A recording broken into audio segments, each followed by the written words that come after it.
E. Hope woke up one sunny morning and noticed a tiny gray cloud floating above her bed. It didn't scare her. It didn't flash or thunder. It simply hovered softly, like a quiet sigh waiting to be heard. Hope rubbed her eyes and whispered to herself, "Where did you come from?" But the cloud didn't answer. It seemed to drift after her as she got dressed. Then it followed her into the kitchen. At breakfast, her cereal didn't taste as sweet, and even the sunshine outside looked a little dimmer than usual.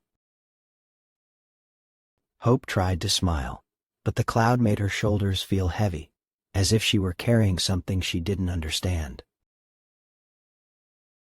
As she walked to school, the cloud floated just above her head, soft and gray, keeping close. Her friends laughed and played during lunchtime, but the sound felt very far away to Hope. She wanted to join them, but the cloud stayed with her, making her feel tired. Her teacher, Mrs. Grace, noticed Hope right away. She knelt beside Hope and said gently, "You seem quiet today?" Hope looked up and whispered, "I think a cloud is following me."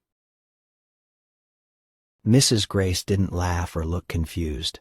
She simply nodded with kindness in her eyes. "Everyone has cloudy days," she said. "You can sit with me until your day feels lighter if you'd like." Hope sat quietly on the bench for a while, softly breathing, as she felt comforted just having someone being near her. Now Hope felt she didn't need to keep the cloud a secret from anyone anymore. And somehow, just knowing someone else cared, made the cloud seem a little higher. It wasn't gone, but it didn't feel as heavy anymore. As the day went on, Hope realized something. Even on cloudy days, she could still see a little bit of blue sky peeking through. Later that afternoon after school, Hope went to the grocery store with her mom. The cloud followed her down the store aisles, hovering quietly above the cereal boxes and fruit displays. But then she spotted her friend Susan near the apples.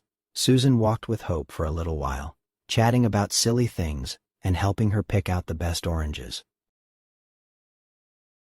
For a few minutes, Hope felt lighter, as if Susan's presence made the cloud drift just a little farther away.